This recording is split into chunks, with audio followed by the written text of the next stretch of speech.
Bismillahirrahmanirrahim. Assalamualaikum warahmatullahi wabarakatuh. Innal hamdalillah nahmaduhu wa nasta'inuhu wa nastaghfiruh wa na'udzu billahi min shururi anfusina wa sayyiati a'malina. May yahdihillahu fala mudilla lahu wa may yudlil fala hadiyalah. Asyhadu an la ilaha illallah wahdahu la syarika lah wa asyhadu anna Muhammadan abduhu wa rasuluhu la nabiyya ba'dah.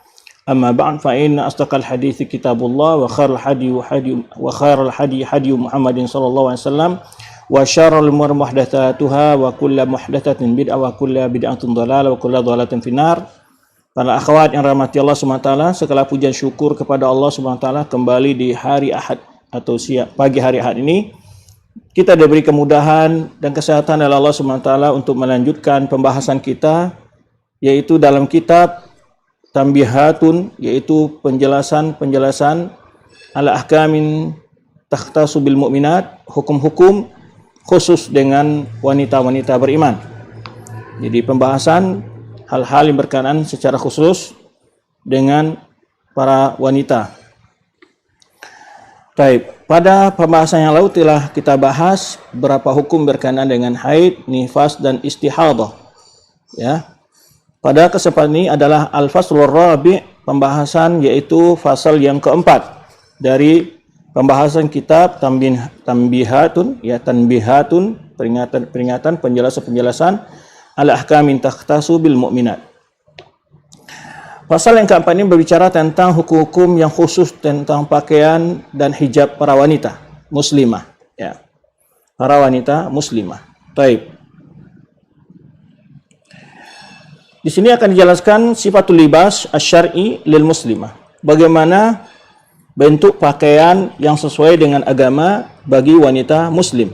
Ya. Jadi akan dijelaskan di sini pertama yaitu sifat pakaian syar'i bagi wanita muslimah.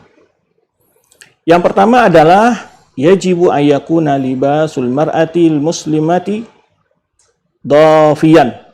Jadi harus pakaian wanita muslimah itu dhafiyan, yaitu lebar, ya, yastur jami'a jismiha. Jadi menutup semua bagian tubuhnya anir rijal, dari pandangan mata laki-laki. Jadi yang pertama apa? Yaitu lebar, ya, dan atau lebih sebutnya agak tebal dan lebar, ya, yang bisa dan menutupi semua bagian tubuhnya dari pandangan laki-laki, yaitu laki-laki yang bukan dari mahramnya wanita tersebut. Nah, itu kaidah yang pertama, yaitu wanita tadi wajib menutup seluruh bagian tubuhnya dari pandangan laki-laki yang bukan mahramnya dia. Kemudian adapun auratnya di hadapan mahramnya wala takshifu lima harimiha illa majar adatu bikashfiha min wajhiha wa kaifiha wa kaffaiha wa qadamaiha. Nah, ini juga ada sedikit penjelasan di mana pakaian wanita di rumah di hadapan para mahramnya dia, ya, saudara laki-laki, ayah kandungnya atau anaknya sendiri, ya, ataupun adiknya, ya, laki-laki ataupun kakaknya yang mahram bagi dia, apa auratnya dia, yaitu yang boleh dibuka adalah yang secara kebiasaan saja, tidak boleh dibuka bagian-bagian yang sensitif. Nah, ini juga banyak kita lihat di dalam sebagian keluarga, sebagian anak memakai pakaian-pakaian yang menonjolkan bagian-bagian yang sensitif. Ya, kalau bagi wanita sebenarnya disebutkan oleh para ulama adalah bagian siku ke bawah itu di pakaian ini yang tidak melebihi, kemudian juga dia lehernya sampai di sini, tidak terbuka bagian dada, ya, kemudian tidak pula yang di atas lututnya gitu, ya. Jadi di bawah lutut harus sampai di situ. Karena sebagian anak-anak yang sudah balik di hadapan orang tuanya yang laki-laki atau saudara-saudara di rumah kadang-kadang memakai celana yang pendek, ya, bagi wanita, atau pakaian-pakaian yang sangat minim sehingga memperlihatkan bagian-bagian sensitif dari kewanitaannya. Ini tidak boleh. Seperti payudara, pahanya, ya, itu tidak boleh terlihat. ya, atau pakaian-pakaian tipis yang membayangkan bagian-bagian tersebut. Ini perlu sekali dijelaskan karena akhir-akhir ini banyak sekali terjadi hal-hal yang tidak diinginkan dalam sebuah keluarga akibat dari adab-adab dalam berpakaian dalam keluarga juga tidak perhatikan. Ya, jadi bukan berarti karena mahram lalu boleh diperlihatkan bagian-bagian yang sensitif, bagian-bagian yang merupakan hal-hal yang memancing syahwat itu tidak boleh diperlihatkan. Kecuali hanya seperti mana disebutkan oleh para ulama, yaitu leher ke atas, ya. Jadi tidak wajib dia boleh membuka rambutnya, ya. Kemudian dari siku ke bawah, ya, sebagian ujung tangan, komen dari lutut ke bawah itu paling maksimal yang terbuka, ya. Nah, ini juga perlu diperhatikan karena sebagian pakaian wanita di rumah di hadapan para mahram mereka, sebenarnya kita jelaskan tadi, ada yang melampaui batas sewajarnya, ya, tidak sewajarnya dia, ya, memakai pakaian-pakaian apa itu ke kamar mandi yang cukup memakai handuk saja, kemudian dan memperlihatkan pahanya atau bagian-bagian dadanya dan punggungnya, ini tidak boleh, ya. Nah, oleh sebab itu sebenarnya adab di dalam tidur pun kan diperhatikan dalam Islam. Ketika Rasulullah SAW menyebutkan apabila anak sudah berumur 10 tahun maka perlu dipisahkan tempat tidurnya. Nah, jadi kalau dari laki-laki yang bukan mahram dia wajib menutup semua bagian tubuhnya tidak terlihat. Adapun dari hadapan laki-laki yang mahramnya dia, yaitu yang boleh dilihat bagian-bagian yang biasa saja, ya, seperti mukanya, telapak tangannya dan kedua tumitnya. Ya, sebagaimana yang kita sebutkan, maksimal ulama membolehkan terlihat di hadapan ayah kandung, saudara kandung, ya, pokoknya mahramnya dialah, ya. Bahkan juga sebagai ulama di hadapan para wanita-wanita yang bukan saudara temannya gitu, ya, juga sebenarnya diharamkan memperlihatkan bagian-bagian yang sensitif itu. Nah, karena banyak terjadi penyimpangan-penyimpangan seksual di dalam pergaulan muda-mudi berasal dari hal-hal yang tidak memperhatikan tentang adab-adab berpakaian ini, ya. Baik. Itu yang pertama. Jadi ya, yang boleh dibuka bagian-bagian yang biasa saja, tidak memperlihatkan bagian-bagian yang sensitif, ya. Sebenarnya kita katakan tadi yaitu siku sampai ke ujung tangannya, dari lutut sampai ke bawah, kemudian juga bagian dahi ke atas, dan bagian-bagian yang lain itu tidak boleh diperlihatkan walaupun terhadap sesama mahramnya sendiri. Baik. Yang kedua adalah ayyakuna saitran lima wara'ahu. Nah, artinya walaupun lebar pakaiannya tadi tapi jangan tipis. Harus menutup kulit yang dia tidak dibungkus oleh pakaian itu. Satir lima wara'ahu, yang dibalik pakaian itu tertutup. Karena ada pakaian yang kadang-kadang, ya, terlalu lemas tetapi menonjolkan bagian-bagian kewanitaannya, ya, atau jarang tipis gitu, ya, memperlihatkan pakaian-pakaian dalamnya. Nah, ini tidak boleh, ya, terlihat hal seperti itu. Jadi artinya tebal, agak longgar, ya, dofian itu artinya longgar, ya, longgar pakaiannya, ya. Kemudian juga satiran, arti tebal, menutup aurat, menutup bagian di dalam kulitnya, nah, itulah. Tidak terlihat, ya, kulitnya dari luar, ya, dari pakaian tersebut. Falakun syaffafan, syaffafan itu artinya membayangkan bagian yang di dalam, membayang syaffaf, yaitu apa yang itu, membayangkan tipis lah bahasa kitanya. Jadi tidak boleh berpakaian seperti itu, ya. Di dalam baik di rumah maupun di luar rumah. Di rumah juga tidak boleh memakai pakaian-pakaian yang kelihatan pakaian-pakaian dalamnya yang di atas mahramnya, yang bisa menjadi fitnah bagi sebagian saudara-saudaranya yang banyak kita ketemui dalam keluarga. Kadang-kadang terjadi hal-hal yang tidak dibolehkan atau tidak sewajarnya terjadi. Jadi juga termasuk adalah tidak boleh memakai pakaian yang tipis, ya, syaffafan.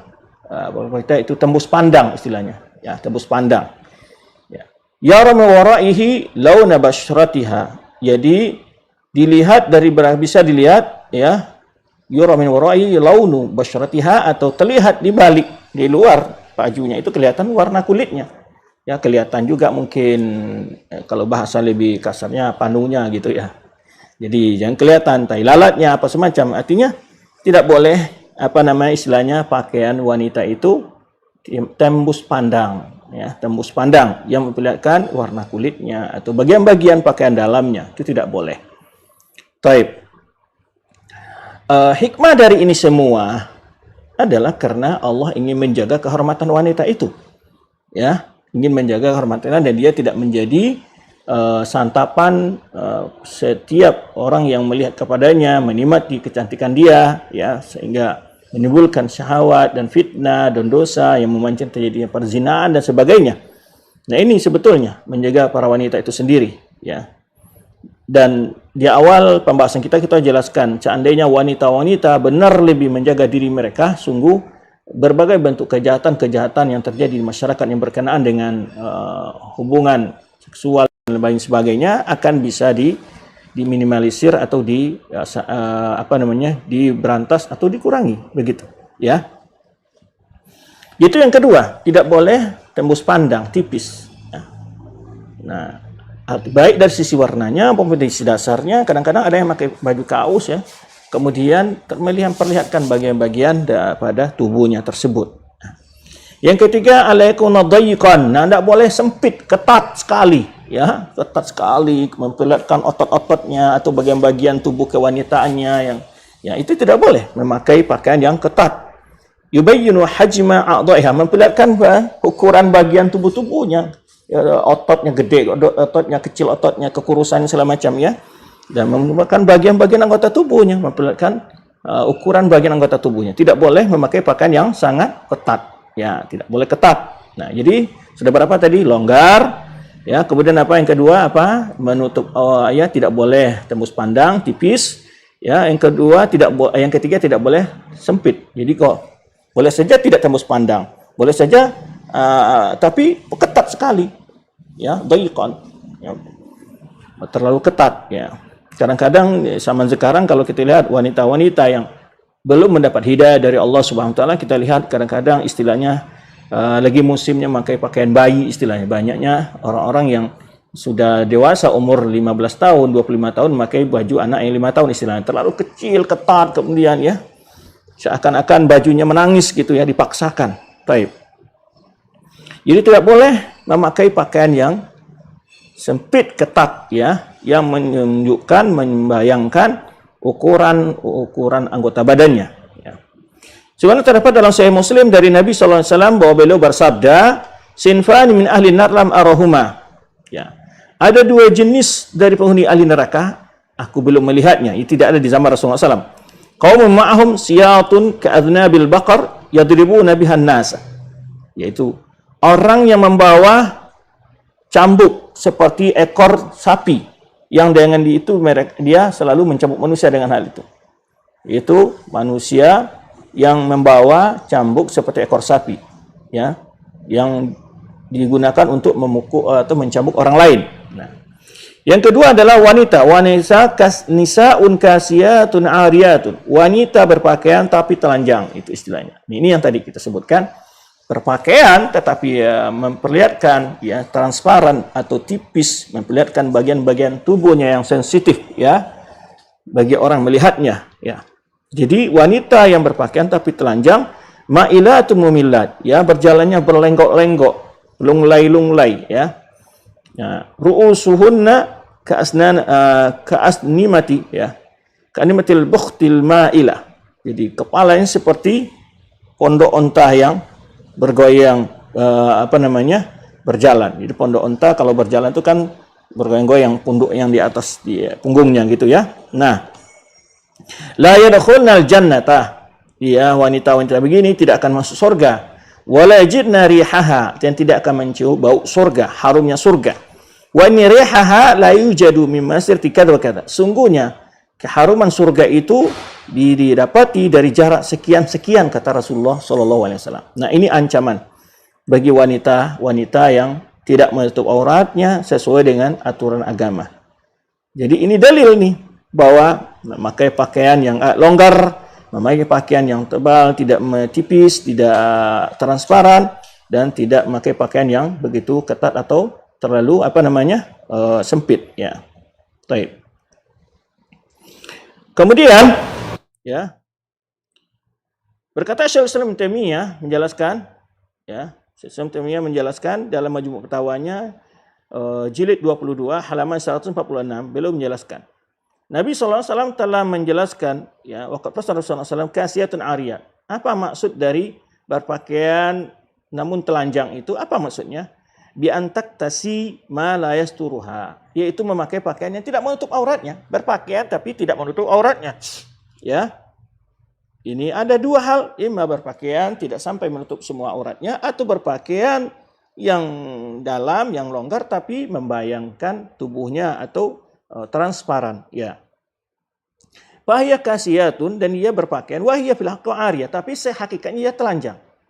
Ya, berpakaian tapi hakikatnya dia bertelanjang. Bagaimana kok bisa demikian? Ya, hari ini banyak sekali ya di dalam budaya masyarakat, dalam kebiasaan masyarakat, ya sebagian wanita itu memakai pakaian tetapi memperlihatkan bagian-bagian tubuhnya yang sensitif, ya, tidak menutup auratnya secara sempurna.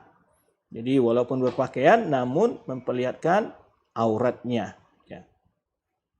Mislan man taktasi ats-tsawb ar-raqiq alladhi yasifu basyrataha, yaitu seperti seseorang memakai pakaian yang tipis, raqiq itu tipis, ya, atau tadi kita sebutkan transparan, yang memperlihatkan kulitnya dia, terlihat kulitnya, ya. Ausabud daiq, jadi ada, atau memakai pakaian yang begitu ketat, sempit, alladhi yubdi taqati'a khilqiha, yaitu memperlihatkan bagian lekuk-lekuk tubuhnya. Nah ini, jadi berpakaian seperti memperlihatkan lekuk-lekuk tubuhnya. Ini sangat dikasihani sekarang-kadang, ya, sangat mirisnya sebagian saudari-saudari kita yang memakai hijab, ya, pergi sekolah atau kuliah, ya, tapi memakai pakaian-pakaian yang begitu ketat. Tidak boleh, ya, ini tidak boleh. Karena memperlihatkan, ya, bagian potongan-potongan tubuhnya. Mislu jizatuha, pinggangnya, ya, pahanya, ototnya atau lengannya, ya itu. Dan lain sebagainya. Wa innama kiswatul mar'ati ma yasturuha. Sesungguhnya pakaian wanita itu adalah yang menutupi auratnya dia. Fala yubdi jismaha, tidak memperlihatkan tubuhnya, wala hajma a'dha'iha, dan juga tidak bagian ukuran besar kecilnya, ya, anggota badannya tidak terlihat.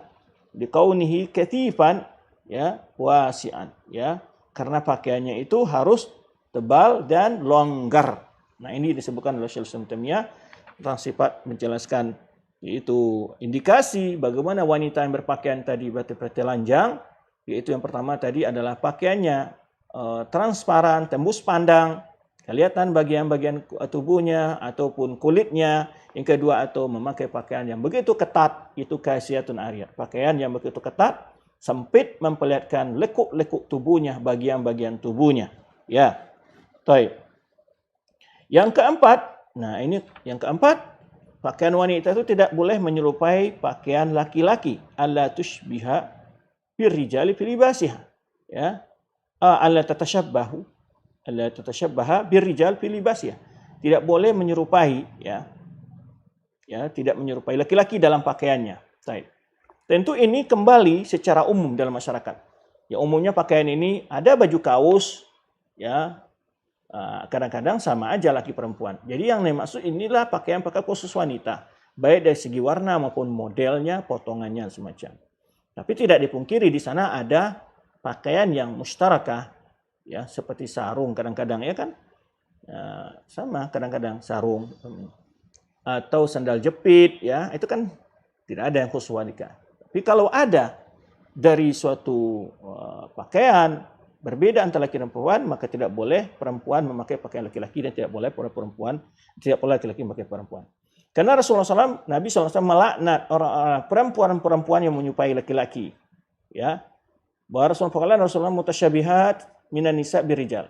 Rasulullah SAW atau Nabi SAW melaknat wanita-wanita, ya, yang menyerupai laki-laki.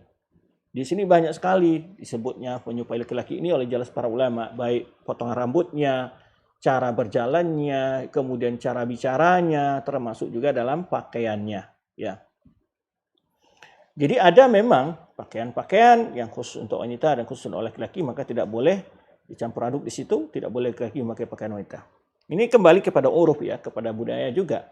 Karena kalau kita lihat di sebagian negara Afrika sana, itu kadang-kadang pakaian model pakaiannya itu ada kesamaan kadang-kadang antara laki dan perempuan, warna-warni kadang-kadang, ya. Atau umpamanya Pakistan, India, kadang-kadang potongan model wanitanya hampir sama dengan pakaian laki-laki, tapi mungkin dasarnya, warnanya, ya model dasarnya berbeda. Baik.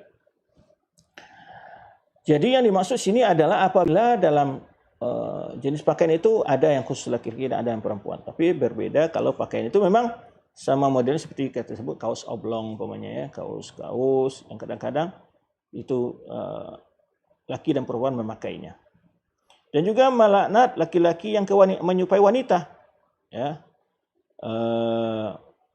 Wala anal mutarajilat minan nisa, ya, yang kelaki-lakian menipu meniru laki-laki dari para wanita yang meniru laki-laki. Taib. Wa tashabbuhuha birijal fi libasihi an talbis. Ya, maksud menyerupai wanita itu memakai pakaian laki-laki. Itu apa? Dalam pakaian itu bagaimana? Yaitu memakai pakaian yang khusus secara bentuk dan sifatnya, secara kebiasaan. Dalam kebiasaan itu adalah dalam setiap mujtama itu sesuai dengan kondisi masing-masing. Nah, setiap masyarakat ya memakai pakaian-pakaian yang khusus, ya, yang biasanya itu dipakai oleh laki-laki. Yaitu antal bisa ya ma yakhtassu bihi nau'an. Itu pakaian yang menjadi kekhususan laki-laki, baik secara macam sifatnya ya, secara kebiasaan yang berlaku di tengah masyarakat. Baik. Itu yang keempat ya, tidak boleh menyerupai pakaian yang merupai pakaian laki-laki bagi wanita. Berkata Syekh Islam Taimiyah dalam Majmu' Fatawa jilid yang ke-22 halaman 148 sampai 149 dan juga halaman 155, beliau menyebutkan fal fariqu bainal libas rijal wan nisa ya'udu ila ma yasluhu lirijal wa ma yasluhu linisa. Perbedaan antara pakaian laki-laki dan perempuan itu adalah kembali kepada apa yang sesuainya untuk laki-laki dan apa yang sesuainya untuk perempuan. Ini ada dari sisi pakaian itu hanya sesuai untuk laki-laki, tidak sesuai untuk perempuan. Wa ma yunasibu ma yu'mar bihi rijal wa ma tu'mar bihi nisa, yaitu sesuatu yang cocok untuk diperintahkan memakainya laki-laki dan apa yang diperintahkan memakainya perempuan. Jadi masing-masing punya ciri khas tersendiri ya. Panisa mamuratu bil istihtar, yaitu secara umum pakaian perempuan itu adalah disuruh untuk lebih menutupi auratnya. Wal ihtijab duna tabarruz wa dhuhur, yaitu lebih menutup ya dan lebih berhijab, hijab menutup ya. Bukan tabarruj wa zuhur, memperlihatkan perhiasannya dan memunculkan bagian-bagian auratnya. Baik. Karena itulah tidak disyariatkan bagi perempuan itu mengangkat suara ya, seperti dalam azan. Ya, tidak boleh disyariatkan azan bagi wanita. Dan juga tidak boleh diangkat suara dalam masa talbiyah, enggak boleh keras-keras. Jadi dasarnya karena wanita itu bersifat apa? Bersifat tertutup ya auratnya. Ya. Maka dilarang wanita itu azan pemanya tidak boleh mengangkat suara dalam azan ataupun dalam talbiyah. Ataupun tidak boleh manjat ke bukit Safa dan Marwah. Kalau dulu kan Safa Marwah itu agak berbatu-batu tinggi ya, sekarang kan sudah dicor bagus ya, bisa naik. Nah, kenapa? Karena itu bertentangan dengan sifat kewanitaan. Jadi tidak boleh. Dulu dikit, bukitnya agak tinggi tentunya. Sekarang kondisi ini tentu sudah berbeda sekarang ya.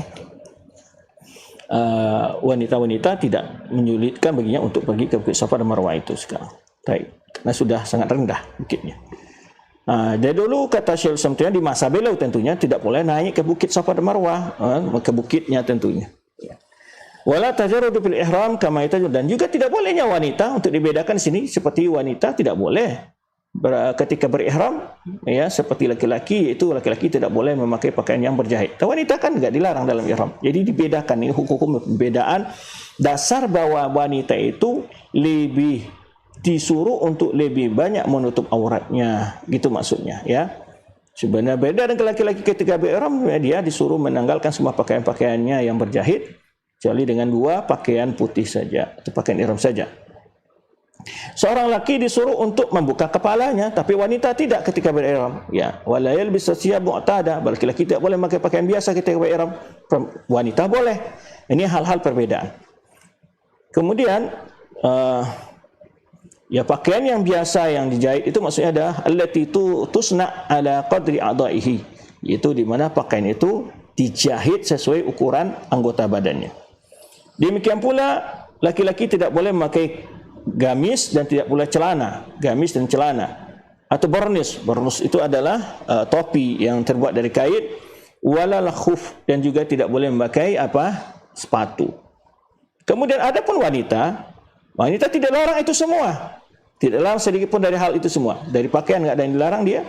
Karena wanita itu disuruh untuk istitar, lebih tertutup auratnya, wal ihtijab, ya sama ihtitar dan hijab kalau bahasa kitanya tetap artinya adalah berhijab, ya lebih disuruh menutup dan berhijab. Fala yusyra' laha diddu dzalik, sehingga tidak disyariatkan bagi wanita hal yang sebaliknya. Lakin muni'at an tantaqib, hanya saja wanita itu hanya dilarang untuk memakai cadar yang terbuka matanya, 2 gitu ya, atau memakai 2 kaos tangan itu saat berihram.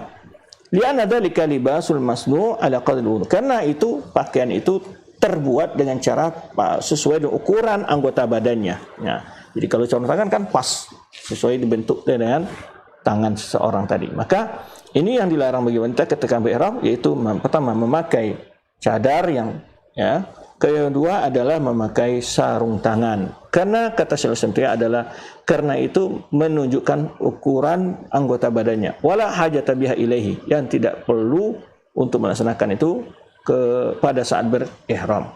Dilaranglah wanita untuk memakai cadar atau menutup mukanya dan juga memakai sarung tangan. Kemudian menjelaskan bahwa wanita menutup mukanya bighairiha anir rijal. Jadi ketika wanita saat berpapasan dengan laki-laki sedang berihram, ya, karena menurut ulama Hanabilah secara umum menutup muka itu bagian dari aurat yang harus ditutup. Nah, di sini ketika berpapasan dengan laki dia boleh menutup dengan kain mukanya atau dengan tisu dengan apa gitu ya, atau dengan telapak tangannya ketika papasan. Ila an qala fi nihaya, di akhirnya beliau menjelaskan wa idza tabayyana annahu la budda min yakuna li baina libasir rijal wa nisa farqun yatamayyazu bihi rijal an nisa. Maka di sini kita melihat jelas bahwa harus ada perbedaan antara pakaian laki-laki dan perempuan, ya, bahwa pakaian laki-laki dan perempuan itu harus ada perbedaan yang membedakan, ya, mana yang khusus bagi wanita dan pakaian perempuan dan mana yang khusus bagi wanita. Yaitu menunjukkan bahwa pakaian wanita itu fihi minal istitar wa ihtijab ma yahsul maqsudu dzalik. Yaitu pakaian wanita itu lebih tertutup, lebih terhijab, ya, lebih menutup auratnya, yang itu adalah tujuannya adalah zahara aslu hadzal bab, yaitu jelaslah pembahasan masalah tentang pakaian wanita dalam pembahasan ini. Asal bab ini maksudnya pakaian wanita itu lebih banyak, yaitu untuk menutup auratnya, dan bahkan itu asal dalam syariat ini, sehingga dalam ibadah haji dikecualikan wanita dari laki-laki, diperbedakan antara laki dan perempuan di dalam berpakaiannya, ihramnya, ya, sehingga wanita tidak dilarang untuk memakai pakaian yang biasa dipakainya. Baik. Tabayyana anna libasa idza kana ghalibahu. Nah, kemudian libasur rijal nuhid anhu. Jadi kalau secara umum pakaian itu adalah pakaian laki-laki, maka wanita tidak boleh dipakai oleh wanita. Jadi di sini jelas bahwa pola pakai itu secara umum adalah pakaian laki-laki, tidak boleh wanita memakai. Sebalik juga, pakaian itu adalah pakaian wanita secara umum, tidak boleh pula laki-laki memakainya. Ila an qala fa idza istama'a fil libas qillatus sitri wa musyabahati nuhi anhu minal wajhain. Apabila dalam suatu pakaian wanita itu tidak sempurna menutup auratnya atau menyerupai pakaian laki-laki, maka ini kena 2 larangan. Itu larangan tidak boleh menyerupai laki-laki dan larangan memperlihatkan aurat atau memakai pakaian yang tidak menutup aurat. Wallahu a'lam. Baik. Itu yang keempat. Yang kelima adalah bahwa hal la yakuna fihi zinatun tulfitul anzar atau talfitul anzaru inda khurujiha minal manzil. Jangan sampai pakaian wanita itu memiliki hiasan-hiasan yang menarik pandangan orang-orang ketika wanita itu keluar dari rumah, membuat orang termotivasi atau untuk melihat kepadanya. Jadi tidak boleh wanita tadi memakai perhiasan pakaiannya di luar, ya. Jadi bukan di sini beda antara memakai perhiasan bagi wanita dengan hijab wanita ketika keluar rumah, itu beda, ya. Maka kalau di negeri-negeri Arab umpamanya, wanita di dalam memakai sepakai baju sebagai jilbab atau kita sebut atau abaya gitu ya, atau pakaian di luar. Jadi wanita itu memakai pakaian yang ada pakaian yang sifatnya seperti mantel, kita dipakai begitu sehingga tidak kelihatan pakaiannya yang di dalam. Ketika dia berpesta berkumpul sama perempuan, nanti baju yang di luar ini dilepas oleh dia, maka mereka wanita-wanita itu seperti bergaya di hadapan teman-temannya biasa. Ya, itu yang. Nah, jadi ma'ruf gitu ya ketika wanita-wanita tinggal di Arab sana begitu. Jadi berpakai pakaian biasa di dalam, di luarnya ada pakaian yang menutupi pakaian yang di dalam tadi.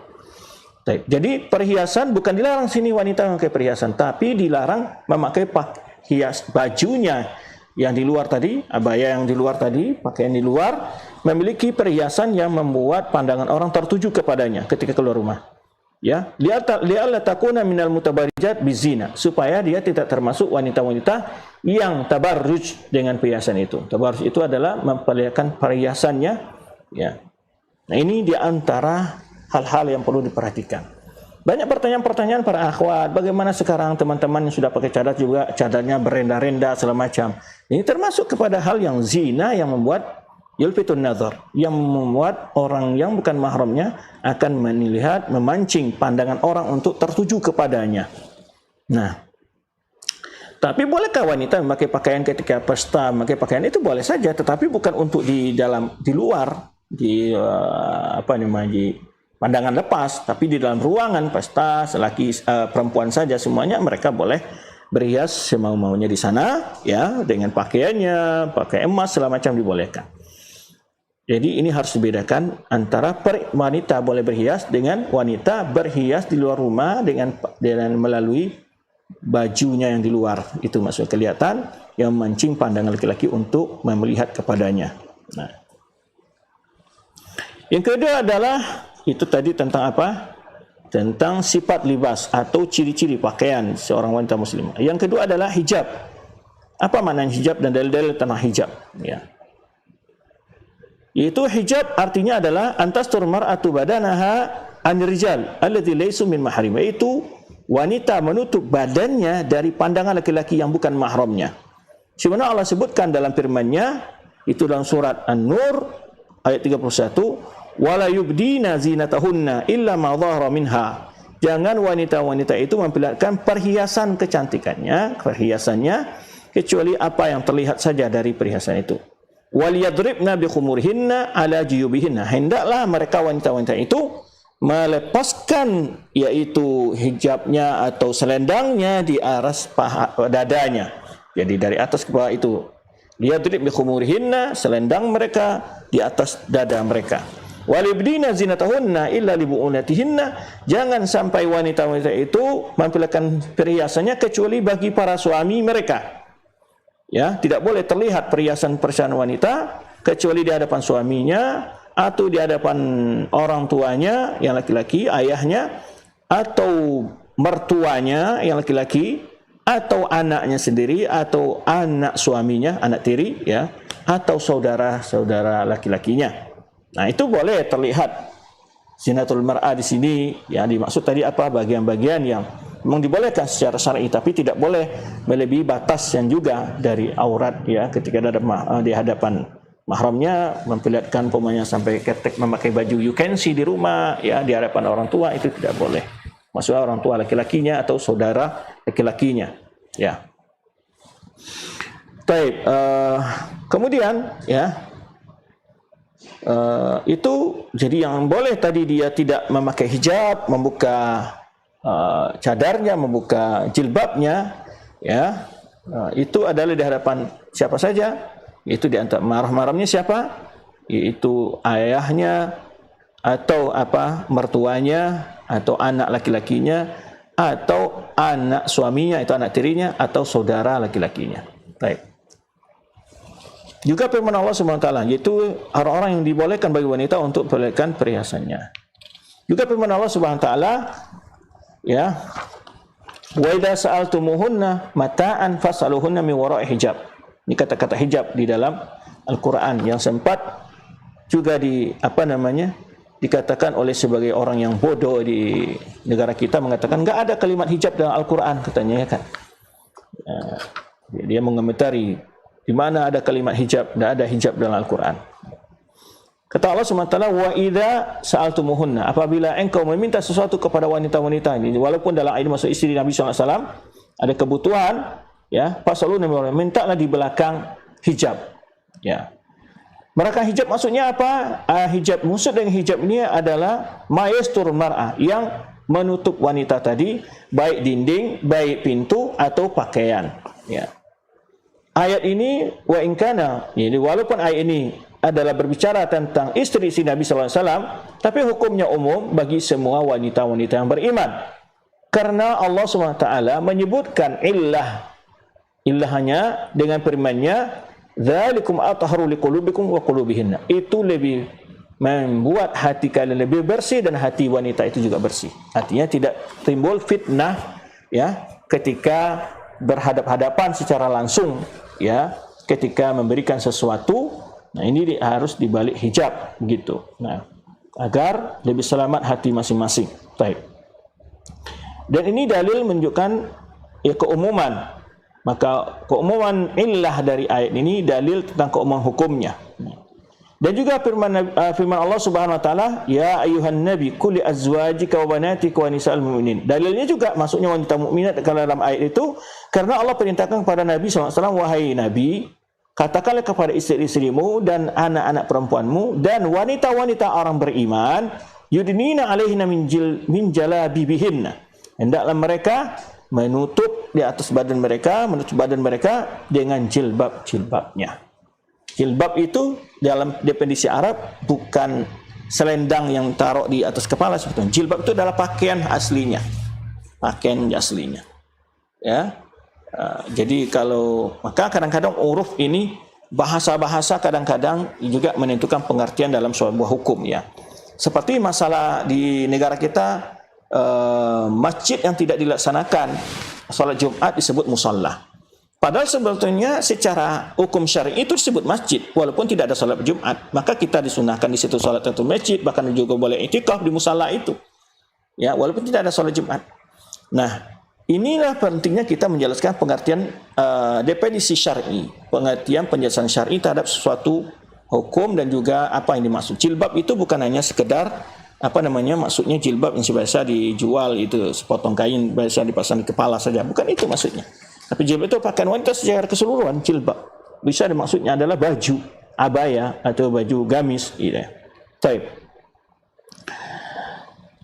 Kemudian berkata Syaikhul Islam Taimiyah di sini dalam kitab beliau Majmu' Fatawa jilid yang ke-22 halaman 110 dan 111, jilbab ada al-mala'ah, itu bagian di luar dari pakaian itu mala'ah namanya. Waladhi yasmi Mas'ud ghairu ar-rida, itu disamakan dengan rida, mantel bahasa kitanya atau jas bahasa kitanya, atau tetapi dinamakan oleh orang-orang umum kata Syaikhul Islam izar, yaitu sarung gitu, atau semacam ya di luar, pakaian yang di luar maksudnya. Ya.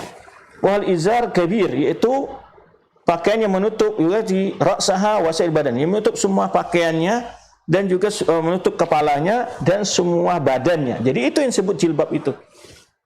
Jilbab seperti kalau yang melihat ya ada sebagian budaya, sebagian pakaian ya. Jadi maksudnya di situ adalah izar atau sarung bahasa kitanya, sebetulnya bukan maksudnya sarung kalau definisi kita kan seperti sarung yang pakai untuk sholat laki-laki gitu. Tapi ya maksudnya pakainya yang luas sehingga menutupi kepala sampai semua badan, itu disebut jilbab. Nah, bisa modelnya seperti orang Afghanistan, itu mereka menutup semua. Bisa modelnya juga seperti pernah budaya masyarakat Lombok yang lama gitu ya, dari kain sarung mereka buat menutup kelihatan mata mereka, menutup semua badan mereka. Yang inti di situ bukan modelnya, yang fungsinya adalah yang penting menutup semua, bagaimanapun bentuknya, yang penting berfungsi sama dengan jilbab tadi, itu yang dimaksud di situ. Jadi itu yang jilbab dalam bahasa agama. Pakaian keseluruhan bagi wanita yang menutup dari kepala sampai tumitnya, itu maksudnya. Itu menutup kepala sampai seluruh badannya. Sebenarnya yang dihikayatkan oleh Abu Ubaidah dan lainnya, annaha tudniha min fawqi ra'sihi. Ini dimasukkan dari arah atas, itu sebagian pakaian dulu itu. Ya, ini dimasukkan dari atas menutup kepalanya sampai ke bawah. Nah, itu pakaian yang dulu maksudnya. Tapi kalau sekarang kalau di sarung pun kemudian dia menutup semua, juga disebut jilbab. Sebetulnya ada model kalau yang belanja di sedang umroh itu ada model namanya jilbab abaya itu. Jadi sebetulnya pakaiannya seperti pakaian abaya biasa disarungkan, nanti kepalanya itu bisa tapi panjang, bisa naikkan ke sini. Jadi langsung sebetulnya melepas ke bawah. Nah, itu disebut model-model pakaiannya ya. Itu disebut dengan abaya atau yang menutupi, yang penting pakaian itu menutupi dari kepala sampai tumitnya. Itu yang dimaksud di sini ya. Sebenarnya diriwayatkan oleh Abu Ubaidah dan lainnya, yaitu dimasukkan dari al-kafaranya fala tadhar ila ainuha, tidak terlihat kecuali matanya saja ya. Dan di antara jenis ini an-niqab, ini termasuk jenis juga an-niqab. Niqab itu adalah seperti cadar yang menutupi kepala, yang jilbab yang besar, kemudian melihatkan hanya mata saja. Itu dari Al-Quran dan bagaimana penjelasan para ulama ada sekitar hal-hal tentang jilbab ya. Dalil-dalil dari sunnah ya tentang wajibnya wanita menutup mukanya. Nah, ini masalah hijab yang disebut dalam hijab juga dia artikan oleh sebagian pada bahasa-bahasa kontemporer atau bahasa modern sekarang atau baru ini, hijab itu artinya menutup muka. Ada sebut itu. Tapi tadi sudah kita katakan ya, hijab sebetulnya menurut definisi syar'i yang didefinisikan oleh para ulama adalah pakaian menutup semua badannya. Nah, sebagian ada mengatakan hijab atau bedakan antara hijab dan jilbab. Jilbab adalah yang terlihat mukanya, ya. Kalau hijab adalah menutup mukanya. Itu sebagian dibedakan pada hari ini dalam bahasa keseharian yang dipakai oleh para wanita muslimah. Nah, hijab dalam arti menutup muka itu memang khilaf para ulama, itu hukum menutup muka bagi wanita apakah wajib atau sunnah. Jadi tidak ada satupun ulama mengatakan itu adalah bid'ah atau sesat atau salah atau diharamkan. Tidak ada satupun. Dan itu bukan budaya Arab. Ini juga perlu kita tegaskan.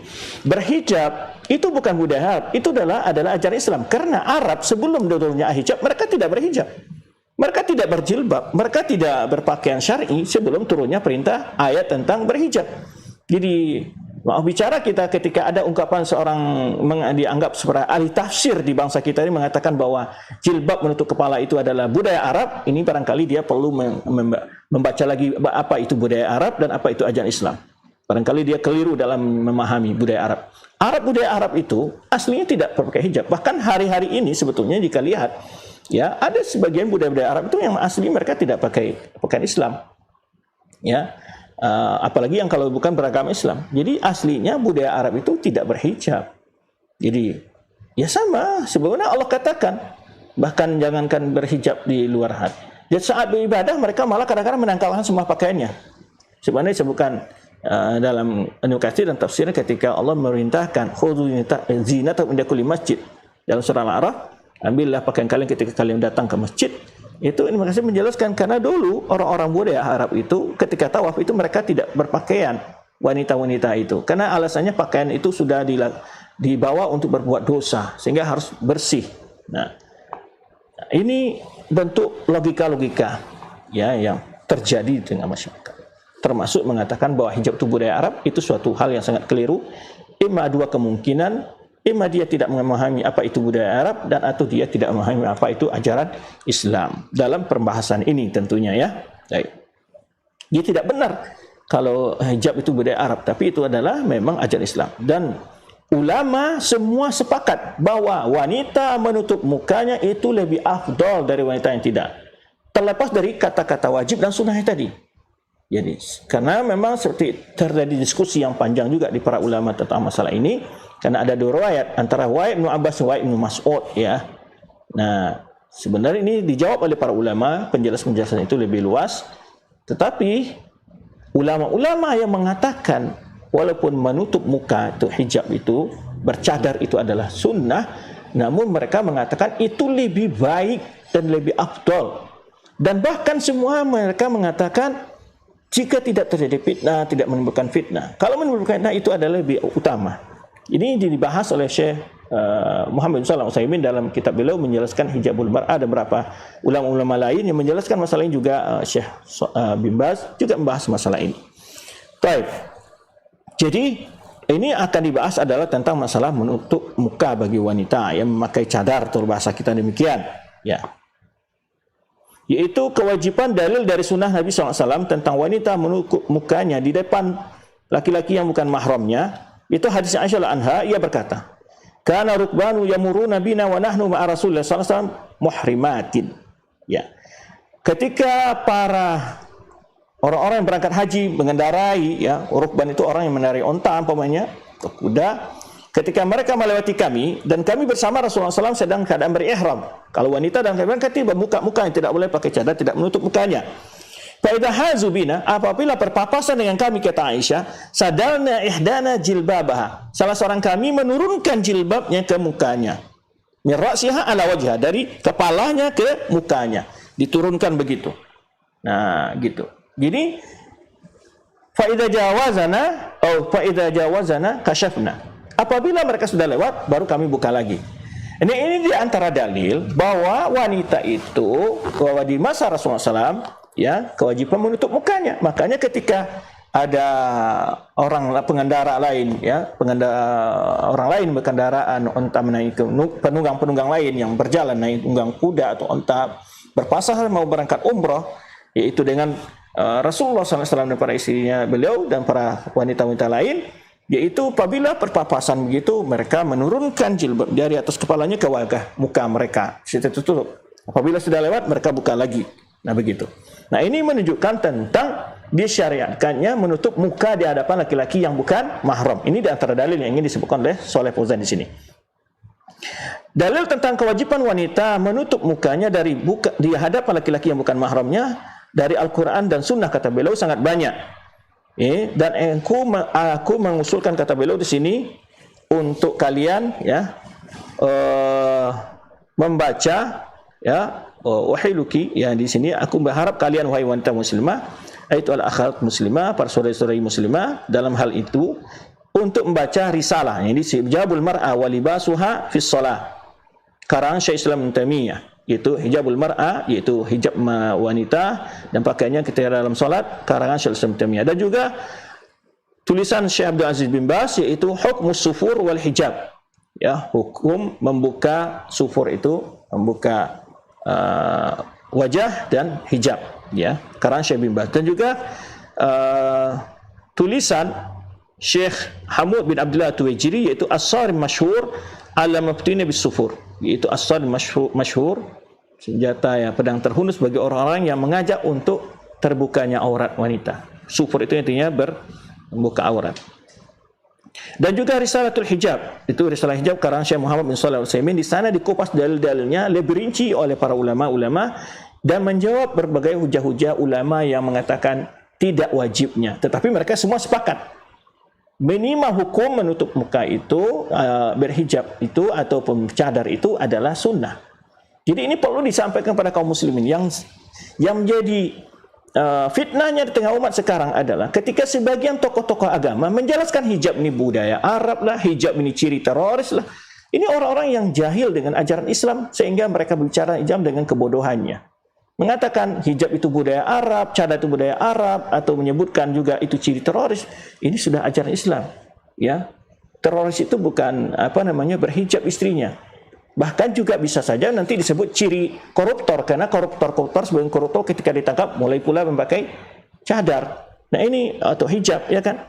Nah, ini sebetulnya suatu logika, cara pola berpikir yang sangat naif di sebagian orang, demi untuk menjauhkan orang dari ajaran agama, demi untuk menjatuhkan kehormatan orang-orang yang berpegang kepada ajaran agama dengan cara membuat isu dan opini yang menyesatkan seperti ini. Ya, isu dan opini yang menyesatkan, ya, sehingga mereka identikkanlah cadar dengan teroris, identikkanlah cadar itu dengan budaya Arab, segala macamnya. Yang anehnya bagi mereka yang sekarang ini sangat anti dengan cadar, tidak pernah anti terhadap orang-orang yang pornografi, ya. Tidak pernah mereka celah, ya. Wanita-wanita yang memakai pakaian di atas paha, yang melihatkan punggungnya, yang dadanya kemana-mana, tidak pernah dicela mereka. Kenapa yang ditentang itu hanya budaya Arab, tapi kalian tidak pernah menentang budaya Barat yang kalian bawa dari sana ke sini, kalian hajarkan kepada bangsa ini, kalian terapkan di bangsa ini. Ini suatu fitnah yang sangat berat, ya, yang harus kita waspadai sekarang ini. mereka mencela orang menganggap ajaran Islam itu adalah ajaran Arab, ajaran budaya Arab, tapi di balik mereka juga mempromosikan budaya-budaya barat di tengah kehidupan kita. Kalau kita lihat budaya kehidupan masyarakat Indonesia dari dulu, itu berhijab, bercadar itu suatu hal yang sudah lumrah. Boleh dilihat bagaimana sejarah-sejarah kehidupan masyarakat seperti yang ada di baik di daerah-daerah Nusa Tenggara atau di Lombok ya, atau banyak sekali budaya-budaya yang dari masa kerajaan Islam ya, sebelum kemerdekaan itu jelas banyak sekali ajaran Islam yang telah dicontohkan di Nusantara ini. Jadi berhijab itu bagian dari budaya Nusantara, bukan budaya Arab ya, dan itu ajaran Islam yang menjadi budaya bangsa kita. Jadi tidak asing sebetulnya. Cuman ya para agen-agen spilis, agen-agen sekuler, agen-agen liberal ini, mereka membuat fitnah, membuat opini-opini, menggiring opini masyarakat untuk tidak suka kepada orang-orang yang berusaha menjalankan ajaran agama ini. Padahal jelas-jelas bahwa undang-undang kita menjamin kemerdekaan bagi setiap orang untuk menjalankan keyakinan dan agamanya. Baik. Kemudian itu sedikit tentang penjelasan ya, berapa referensi yang mungkin bisa dibaca bagi saudari-saudari yang bisa berbahasa Arab, kitab para ulama tadi. Walami ayyatuhal ukhtul muslimah, ketahuilah engkau wahai saudariku yang muslimah, innal ladzina abahu laki kashfal wajh min ulama ma qaulihim marjuhan. Kalau ada pun pendapat ulama yang membolehkannya wanita itu tadi, maksudnya membolehkan wanita tadi membuka wajahnya, adalah pendapat yang marjuh ya. Dan semua mereka justru memberikan catatan terhadap pendapat mereka itu, qayyadu bi amni minal fitnah. Itu juga mereka mengkaitkan dengan aman dari fitnah. Wal fitnatu ghairu ma'munah, sedangkan fitnah apalagi di zaman ini ya, kata Syekh Shalih Fauzan, tidak bisa dijamin. Khususnya pada zaman, apalagi di zaman kita ini yang di mana qalla fihi al-waz' dini, sangat sedikitnya rasa pengamalan terhadap agama ya. Perhatian orang kepada agama ya. Sedikitnya al-waz' dini fi rijal wa nisa ya, sedikitnya orang yang mau menjawab tuntutan ajar agama baik laki-laki perempuan. Wa qallal haya, kurangnya rasa malu. Subhanallah, memang di akhir-akhir ini yang membuat orang bisa tampil di hadapan ya, tanpa menutup aurat, terutama wanita-wanita yang muslimah ini ya, membuka auratnya atau menampilkan bagian-bagian yang sensitif dari tubuhnya, itu karena kurang malu ya. Tapi aneh, kadang-kadang kita lihat ketika di atas angkot, mereka juga menarik-narik roknya yang pendek untuk supaya tertutup orang. Kenapa? Padahal aslinya sudah dipakai yang pendek itu, kita lihat itu segan untuk dilihat orang bagian-bagiannya. Padahal sebetulnya mereka sendiri tidak berupaya menutupnya. Tapi kadang-kadang ketika mereka dalam kondisi tidak nyaman, mereka menunjukkan bahwa itu suatu hal yang salah pada diri mereka, sehingga mereka kadang-kadang menaruh tas lah di atas pahanya atau macam-macam ya, cara-cara yang sebetulnya ingin menyelamatkan diri mereka dari pandangan laki-laki. Baik. Kemudian ya, kurangnya rasa malu ya, naudzubillah, kita hari-hari ini juga kita merasakan, melihat sendiri dengan ada fitnah goyang TikTok segala macam ya, sebagian wanita-wanita yang sudah berjilbab lah ya, terfitnah dengan fitnah sini. Wa kasra fihi du'atul fitan, dan juga banyak doa-doa para penyeru dai-dai yang membawa fitnah. Du'atul fitan ini, doa-doa membawa fitnah ini, dan seperti tadi yang mengolok-olok ajaran agama dan seterusnya. Wa tafananatin nisa'u biwadhi anwa'il zina, dan begitu kreatifnya para wanita meletakkan berbagai hiasan-hiasan di muka mereka yang mengajak untuk terciptanya atau terjadinya fitnah ya. Fahdari min dzalika aituhal ukhtul muslimah, hati-hatilah wahai saudariku yang muslimah, kata Syekh, walzamil hijab, tetaplah pegang teguh hijab kalian ya. Pertahankan hijab kalian yang menjaga kalian dari fitnah dengan izin Allah.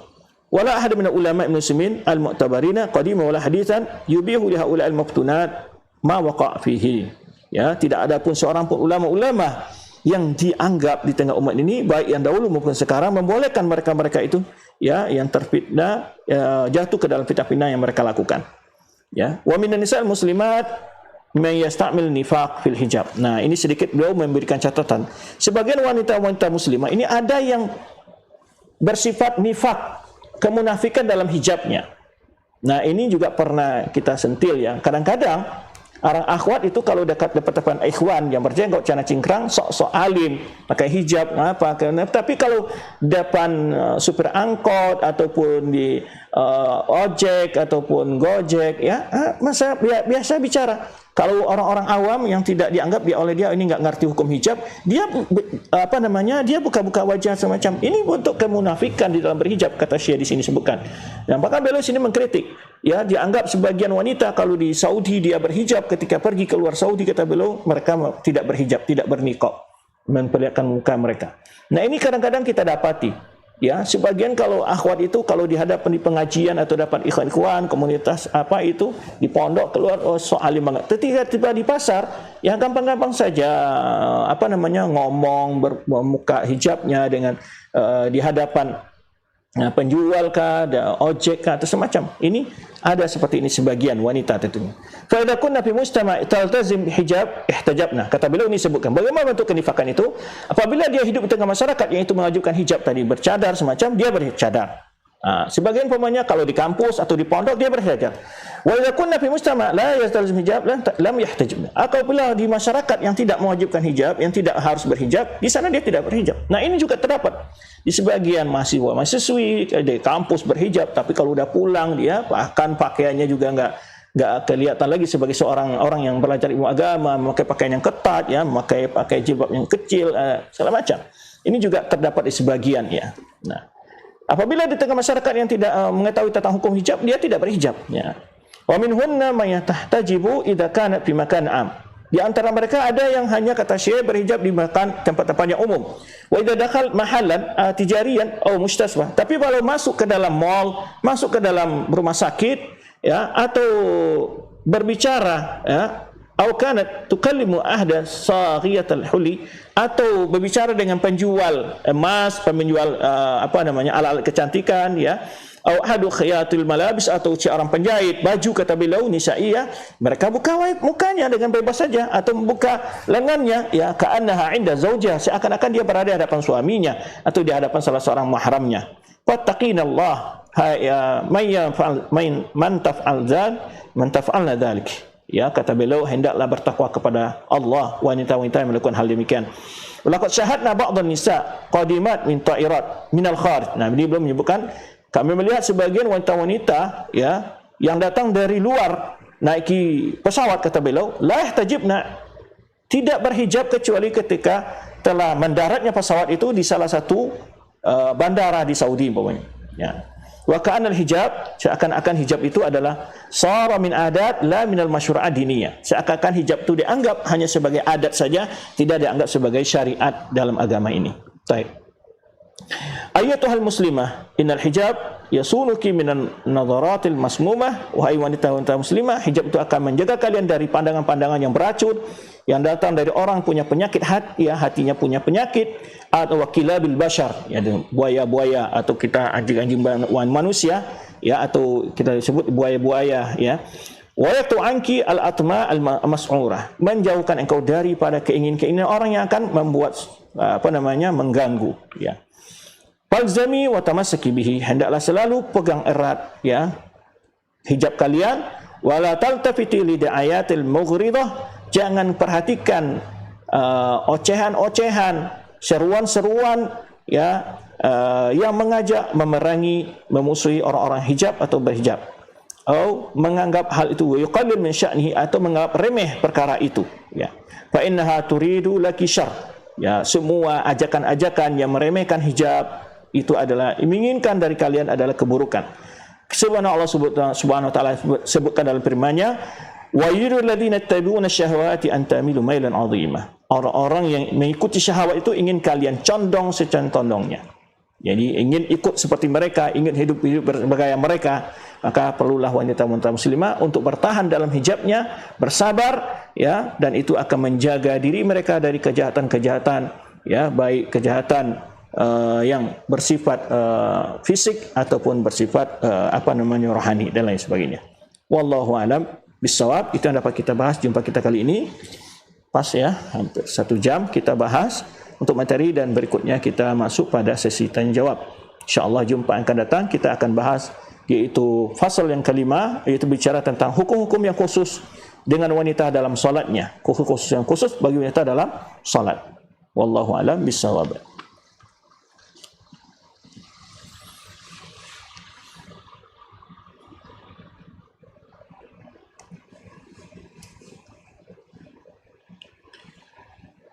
Taib, ini ada beberapa pertanyaan yang masuk. Assalamualaikum warahmatullahi wabarakatuh. Ustaz, Waalaikumsalam warahmatullahi wabarakatuh. Apa benar di depan wanita non-muslim kita tetap harus menutup aurat termasuk berhijab walaupun di dalam kamar tertutup? Ini itu lebih aman bagi wanita-wanita muslimah, ya, karena di antara hikmah disebut para ulama, ya, di dalam ayat itu disebut ini kait wanita-wanita yang muslimah. Maka oleh sebab itu ulama menyepakat bahwa dia dalam wanita-wanita yang tidak ghairu mukminah, yang tidak beriman, yang tidak bukan yang non muslim, itu dianjurkan pada wanita untuk berhijab, ya. Tentu tidak harus bercadar saja, tapi boleh saja membuka cadarnya. Tapi hijabnya yang lain harus ditutup. Baik. Ustaz, bagaimana dengan pakaian syar'i yang bermodel modis yang dimiliki sewaktu awal berhijrah, kalau tidak dipakai lagi bolehkah disumbangkan? Ya, boleh disumbangkan, ya. Nah, ataupun dimodif, ya, supaya aman dari hal-hal yang menyelisihi hukum syar'i dalam berpakaian, ya. Dan juga boleh dipakai kalau itu sesama wanita. Yang dilarang adalah dipakai keluar di hadapan laki-laki yang bukan mahram. Jadi kalau untuk dipakai di pondok, sesama dipakai oleh anak-anak di pondok, ya, kuliah sama perempuan semua, itu pakaiannya boleh dipakai di situ. Ya, boleh disumbangkan kepada mereka. Yang ketiga adalah bismillah. Assalamualaikum warahmatullahi wabarakatuh. Bagaimana hukumnya tenaga medis wanita yang dalam tugasnya kadang menggunakan pakaian khusus sehingga mungkin tidak sesuai syariat? Misal dengan menggunakan celana atau dengan jilbab yang harus dimasukkan ke dalam baju. Ya, ini barangkali perlu disiasati saja hal-hal seperti ini. Disiasati saja bagaimana supaya tidak terjadi hal-hal yang mengurangi kesempurnaan dalam berhijab. Yang keempat, Assalamualaikum Ustaz, semoga Allah selalu menjaga dan melindungi Ustaz, amin. Afwan Ustaz, anak ingin bertanya, apa saja kriteria atau batasan leher yang boleh terlihat dari pakaian wanita di depan mahramnya? Apakah daster cantik kekinian yang banyak dipakai oleh para muslimah yang menampakkan leher dan dada bagian atas sudah memenuhi syarat pakaian di depan mahram teman wanita Ustaz? Ya, yang maksud sini leher di sini, ke atas sini. Ya, kemudian pakaian-pakaian yang biasa. Tapi tidak boleh juga terbuka dadanya kelihatan sisi bagian sensitifnya, tidak boleh. Jadi yang maksud tadi kita jelaskan, yaitu bagian di atas sampai kepala itu boleh, ya, tidak boleh bagian di bawah ke sini terbuka, ya. Baik bagi wanita sama wanita muslimah juga tidak boleh terlihat hal seperti itu. Baik. Jadi batas leher yang boleh terlihat dari pakaian wanita di depan mahramnya yaitu dari leher ini, leher ke atas. Yang sebagian ke bawah ini tidak boleh. Karena ini dia bagian-bagian yang sensitif jika dilihat oleh laki-laki. Baik.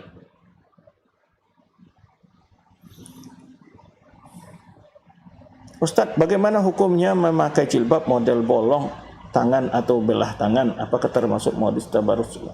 Ya, ini ada model sekarang karena namanya akhwat itu jilbabnya besar, nanti kalau dia mengambil sesuatu ini terangkat. Lalu sekarang ada ide untuk dibolongin untuk keluar tangannya. Itu tidak masalah. Yang penting dia tetap terhijab, aman kan, tidak terlihat auratnya, tetap tertutup auratnya. Ya. Jadi justru itu lebih menyelamatkan dia kalau dia mengambil megang sesuatu, dia tidak tersingkap, ya, jilbabnya ke atas. Insyaallah hal seperti itu tidak masalah. Pertanyaan ke-6, bismillah Ustaz, mau bertanya, jika sudah berhijab besar namun belum bercadar, bolehkah jika keluar rumah cuma memakai sedikit lipstik dan celak di sebelah? Tidak boleh. Karena apalagi tidak bercadar, ya, tidak boleh karena akan terlihat oleh laki-laki, ya. Akan terlihat oleh laki-laki. Akan menjadi fitnah bagi laki-laki yang lain. Baik. 7, izin bertanya Ustaz, apa hukumnya jika kita memakai kulot, yaitu celana yang lebar sekali hampir seperti rok, tapi tetap ada belah tengahnya. Artinya selama itu tetap menghijab dan itu pakaian wanita tidak masalah kalau itu menutup aurat. Selama itu menutup aurat. Itu yang penting. Apapun modelnya. Yang penting tadi syaratnya apa? Yaitu yang pertama longgar, yang kedua apa? Tidak transparan, yang ketiga apa? tidak sempit, itu aja. Yang keempat ya tidak menyerupai pakaian laki-laki. Selama itu terpenuhi tidak masalah. Ya. 8. Assalamualaikum warahmatullahi wabarakatuh. Bagaimana hukumnya jika seorang wanita memakai cadar, tali atau cadar yang masih memperlihatkan alis wajahnya? Ya. Seharusnya wanita itu tidak terlihat alisnya, ya, tapi di bagian ini sampai harus pakai tali pun, cadar tali pun nggak masalah. Yang penting sebetulnya tidak model-model dibicarakan. Yang hakikatnya jika sesuatu model itu tidak menyalahi aturan syar'inya, apa tadi, tidak ketat, tidak membayangkan kulitnya, ya, kemudian longgar, ya, tidak menyerupai laki-laki. Selama itu terpenuhi tidak bermasalah. Dan ada cadar memang dipasang lalu diikat begini, ya kan, tidak masalah.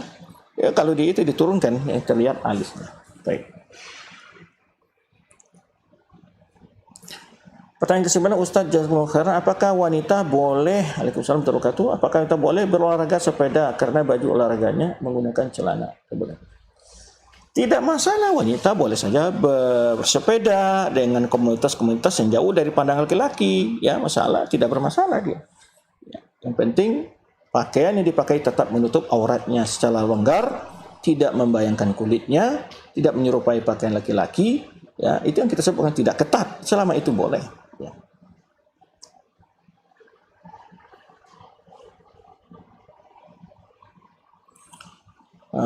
Ini pertanyaan lain.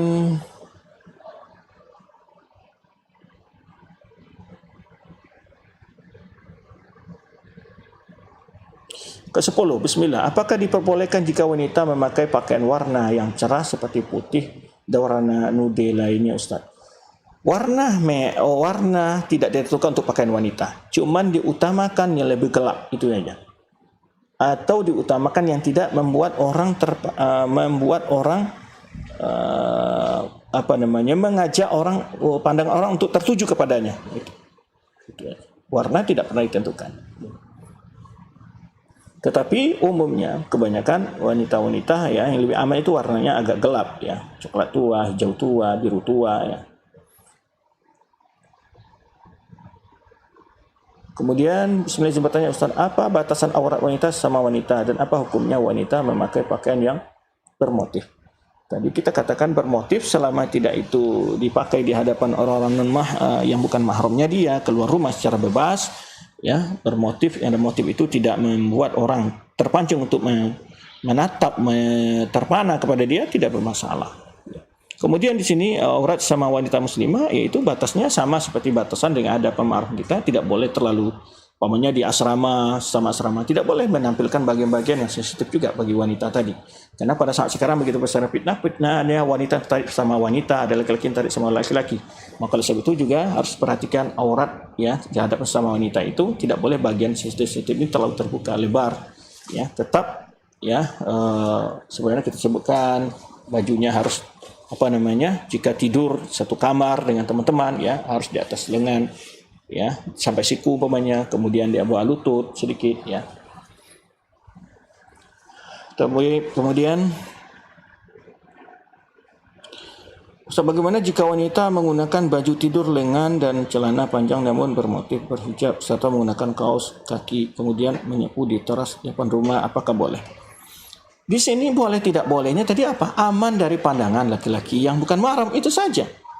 Ambil di situ. Kalau di rumah pun kita aman, itu tidak masalah. Ya, pagi hari tidak ada orang lewat, sore hari tidak ada lewat, pemainnya bisa saja kita menyapu di teras rumah. Ya, selama dia aman dari pandangan wanita yang bukan laki-laki yang bukan mahram kita. Lebih utama mana antara memperbaiki akhlak dengan berpakaian secara syar'i? Keduanya penting. Ya, tapi akhlak dan pakaian syar'i ini satu hal yang tidak bisa. Orang yang berakhlak itu pasti dia berpakaian syar'i. Orang yang rusak akhlaknya adalah buktinya dia tidak berpakaian syar'i. Ya. Asal akhlak, ya, akhlak itu ada akhlak terhadap Allah, ada akhlak terhadap manusia. Akhlak terhadap Allah adalah mentaati perintah Allah Subhanahu wa taala. Ya. Jadi akhlak sama manusia adalah berpribadi yang baik sama manusia. Jadi tidak bisa hal ini dipisahkan. Ada mengatakan akhlak aja baik dulu, yang jilbabkan hati dulu. Jilbab itu adalah, ya, bagaimana dia akan berakhlak baik kalau dia itu adalah orang-orang yang tidak menutup auratnya. Di mananya berakhlak baiknya? Berakhlak baik bukan kena basa-basi, senyum ke orang bertatur baik saja. Bukan sekedar itu akhlak itu. Ya. Bukan sekedar itu akhlak itu. Karena sekarang orang memandangkan akhlak itu sebatas itu. Padahal orang yang buruk akhlak itu lebih utama adalah orang yang tidak menutup auratnya. Bagaimana dia berakhlak? Di depan orang dia membuka auratnya dia. Kan tidak berakhlak namanya. Ya. Yang ke-14, sebenarnya Ustaz, apakah boleh menggunakan cadar tanpa sepengetahuan orang tua karena saya merasa bahwa diri saya harus menutupi wajah saya? Boleh saja, tidak masalah. Hal-hal seperti itu tidak masalah. Harus izin orang tua, hal-hal ketaatan tidak mesti. Ya. Boleh kan kalau orang tua tidak tahu kita pakai cadar tidak masalah jika orang tua kita masih belum menerima hal seperti itu. Jika seorang wanita memakai kerudung tapi tidak menggunakan ciput sehingga bagian rambut bagian depan terlihat sedikit, apakah itu tidak boleh? Ya, tidak boleh. Maka ciput ini biasanya dipakai untuk memegang rambut agar tidak keluar rambutnya. Ini harus dilakukan agar tidak rambutnya tidak menjulur keluar dari jilbabnya. Baik. Bagaimana hukumnya seorang wanita tiduran di ruangan yang terbuka sehingga terlihat oleh saudara ipar laki-laki? Keadaan tersebut terpaksa karena kekurangan kamar. Nah, ini yang bahaya, ini tidak boleh seperti ini. Ya. Ipar laki-laki bukan mahram. Karena ipar laki-laki itu bukan mahram, maka tidak boleh tidur di ruang terbuka. Ya, kalau bisa itu diatasi dengan apakah dengan ditutup pakai kursi kayak atau bagaimananya, harus diupayakan tidak terlihat tidur terbuka di ruang terbuka yang itu dilihat oleh orang-orang yang bukan mahram kita.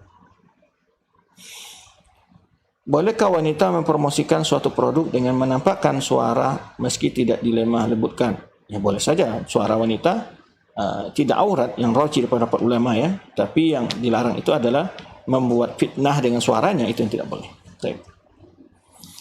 18. Bismillah, Assalamualaikum warahmatullahi wabarakatuh. Waalaikumsalam warahmatullahi wabarakatuh. Ustaz, apa saja batas aurat wanita di dalam solat? Apakah dagu termasuk aurat di dalam solat? Iya, termasuk, maka ditutup ya, termasuk.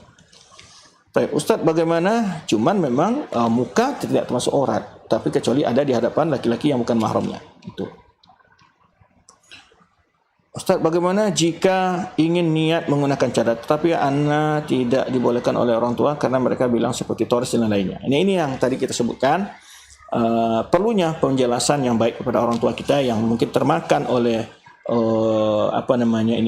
opini yang dibentuk oleh orang-orang yang ingin merendahkan ajaran agama ya, ataupun media-media yang kontra dengan ajaran agama. Mereka selalu ya,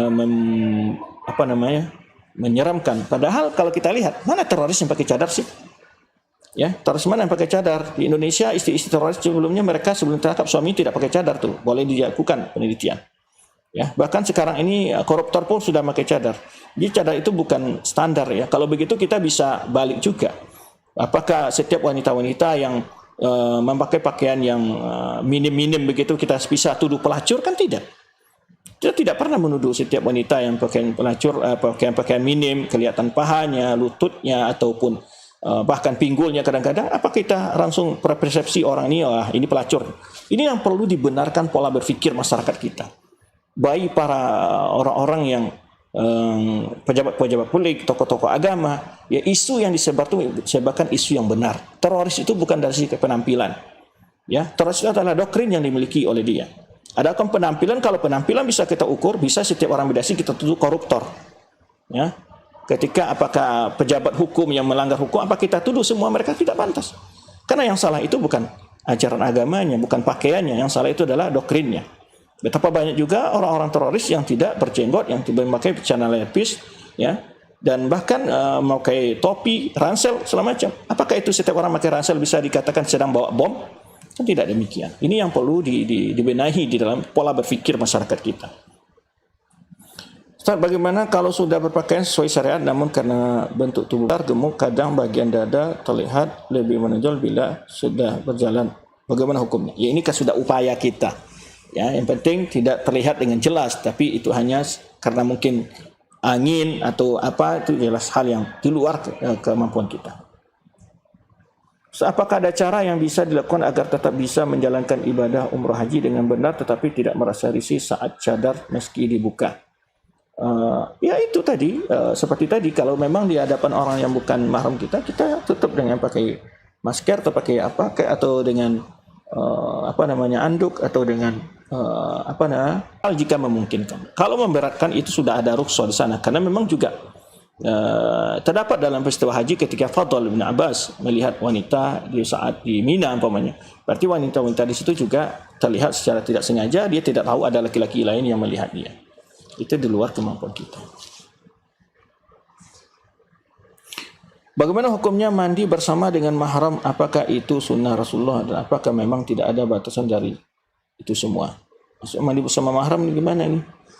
Ya, nggak boleh mandi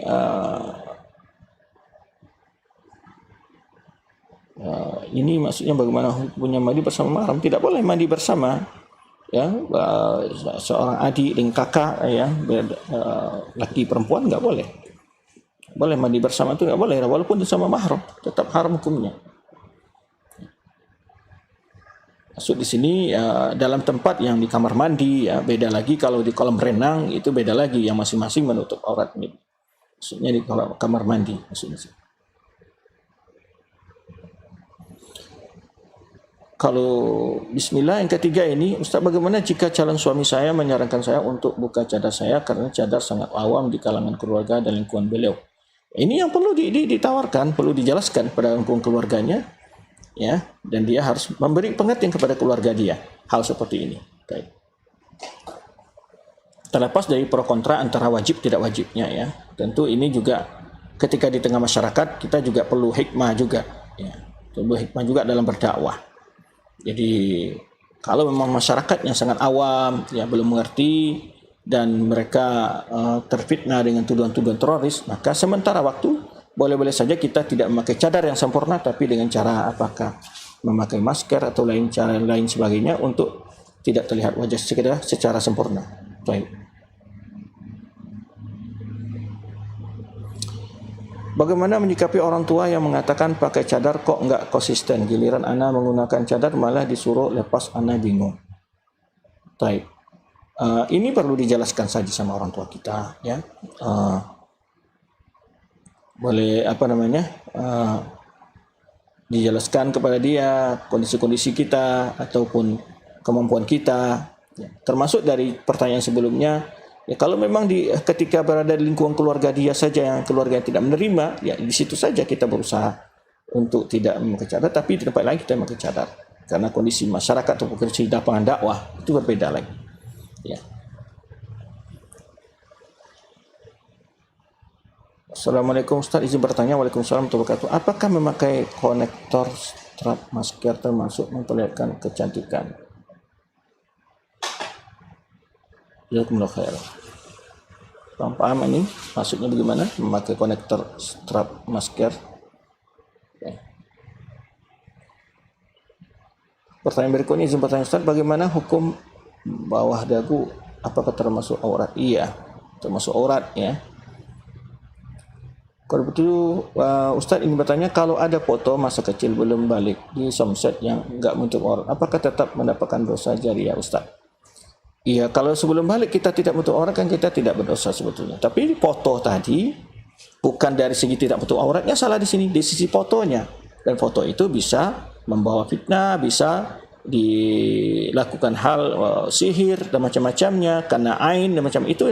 Jadi foto ini dilarang kalau belum balik bukan dari sisi tidak menutup auratnya, tapi di sisi lainnya, ya, bisa dimanfaatkan orang untuk hal-hal yang negatif, ya, itu maksudnya, kena ain dan sebagainya macamnya, atau termasuk kena larangan berfoto tadi karena tidak penting tapi dipasang.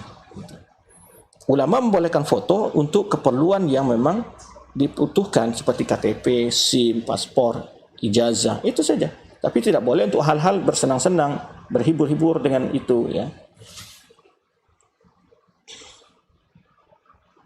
So, ketika berenang, apakah harus memakai cadar? Tidak, berenang tidak, akan kita mandi. Apalagi kalau hanya sesama perempuan, semua kan kita gitu. Dan tidak boleh mandi berbareng dengan di kolam renang yang bercampur laki dan perempuan. Apakah saudaranya kakek termasuk mahram? Ya, sama dengan saudara ibu kita, itu. Ya, mahram bagi kita. Baik.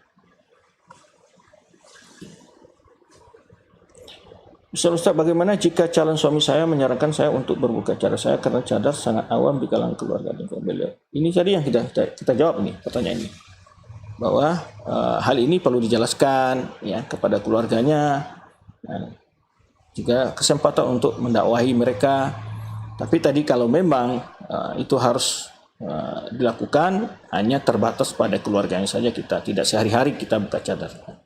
Untuk bertamu ke rumah, ke pulang kampung, ya mungkin supaya tidak terjadi fitnah, ya, kita tidak memakai cadar secara sempurna, tetapi tetap berupaya untuk menutup aurat kita dengan baik.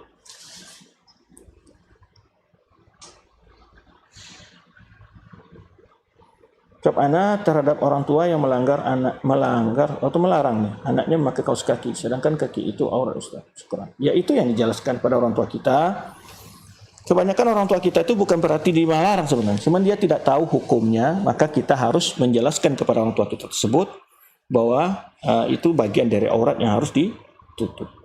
Dan di sini letaknya pentingnya orang tua untuk belajar ilmu agama sehingga tidak sampai melarang sesuatu yang diperintahkan dalam agama. Baik, pertanyaan berikutnya.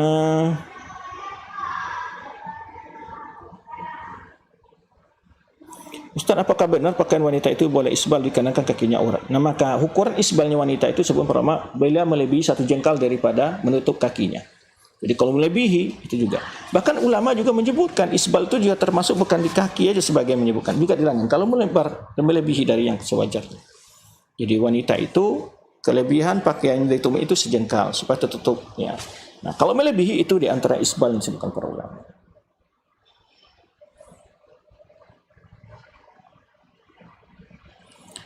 Apakah diperbolehkan seorang wanita mempromosikan suatu produk di dalam media sosial dengan menampakkan tangannya meski memakai sarung tangan hitam? Dan bolehkah wanita mempromosikan suatu produk dengan menampakkan suaranya meski tidak dimahramkan? Boleh. Ya. Bolehkan untuk produk jual beli ya.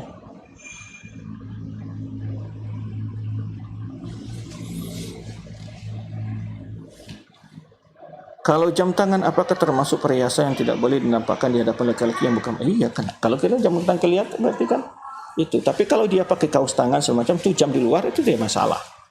Ya. Yang penting kalau jam tangannya di luar, sarung tangannya di luar dengan bajunya itu beda lagi. Itu tidak masalah. Apakah darah haid ya di pembalut harus dibersihkan terlebih dahulu sebelum dibuang? Ya, ini menganggap ini masalah kebersihan saja ya. Kadang-kadang justru bahan-bahan itu dimanfaatkan oleh para pemulung. Jadi supaya mereka tidak terganggu, tidak jijik semacam itu satu sifat kebaikan dari kita saja. Tapi perintah secara agama untuk menyuruh itu tidak. Tapi untuk hal yang baik, umpamanya karena pemulung nanti akan memanfaatkan, mungkin dijual atau semacam, kalau memang itu termasuk bagian-bagian yang dimanfaatkan oleh para pemulung, mungkin bisa dibersihkan. Ya. Kalau tidak, ya nggak usah. Tidak penting. Taib. Di saat nyuci ada pewangi pakaian dan di saat menyetrika ada semprot ke pakaian. Apakah ini termasuk dilarang Ustaz terkait parfum? Bagi wanita tentu parfum ini adalah bila dipakai keluar rumah. Ya. Ada pewangi pakaian yang terlalu tidak kuat tidak masalah. 4. Bagaimana pandangan Islam terkait tradisi 4 bulan, 7 bulan ketika seorang istri sedang hamil biasanya dilakukan oleh sebagian kaum muslimin. Tentu hal ini tidak ada contohnya dan tidak akan, bahkan ini adalah dikait-kaitkan dengan berbagai khurafat. Kalau tidak dilakukan nanti anaknya begini, tentang ini dia dihubung-hubungkan. Kalau dilakukan akan begini dan begini. Nah, ini sebetulnya adalah ramalan-ramalan dan khurafat-khurafat yang dihubungkan dengan bayi. Haruskah rambut dan kuku dikubur setelah dipotong? Tidak mesti. Ya.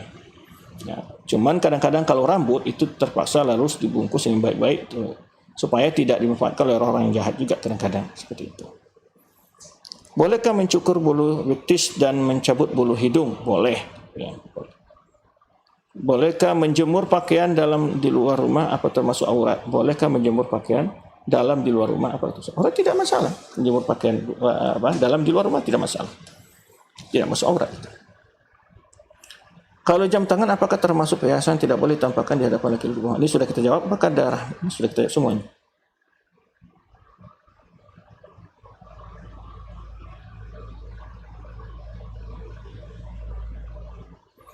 Bolehkah wanita naik ojek motor atau mobil yang pengemudinya laki-laki bukan mahram? Ini yang jadi pembicaraan oleh sebagian para ulama, ya, apakah itu termasuk khulwah atau bukan?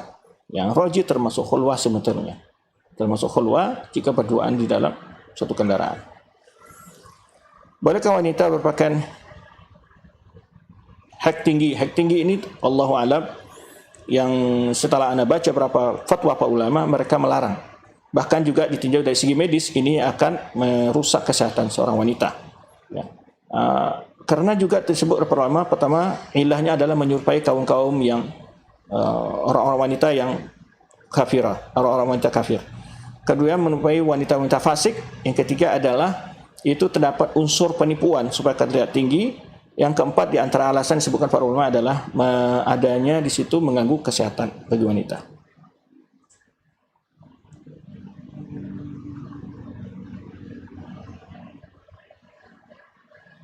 Bagaimana dengan hukum buka cadar saat putar SIM dan dihadapkan laki-laki bukan mahram? Tentu hal ini kita usahakan. Alhamdulillah sekarang banyak yang paham ya, baik di membuat paspor, baik ketika membuat SIM. Ya, alhamdulillah sekarang di institusi-institusi seperti ini sudah banyak sekali yang paham. Ya, kadang-kadang sebagian istri ustaz umpamanya ketika buat SIM ataupun foto paspor, biasanya mereka tahu ya, sehingga laki-lakinya menoleh kemana, kemudian dipoto oleh akhwat sendiri, tukang fotonya akhwat sendiri. Nah, ini tergantung. Kalau ada usaha maksimal, ada di situ tempat yang membolehkan menyediakan jasa, itu baik sekali. Dan ini tentu juga masukan bagi instansi-instansi demi untuk menjaga hak setiap kaum muslimin dan juga kebebasan warga negara. Ini suatu kesempatan yang baik ya. Bahkan buat SIM, adanya juga perempuan yang memfoto ya, itu, dan kemudian atau ruang khusus untuk mereka tidak terlihat oleh laki-laki. Tapi selama berapa kali saya menemani istri ataupun anak ya, kadang-kadang mereka sudah paham. Jadi yang laki-laki suruh noleh, kemudian akhwatnya buka cadar, kemudian dipoto, sudah selesai. Jadi sebetulnya bagaimana negosiasi dengan akhlak kita bersama dengan mereka. Ya baik, insyaAllah alhamdulillah. Kecuali memang tidak ada solusi, ya sudah. InsyaAllah itu bagian dibentuk darurat. Ya.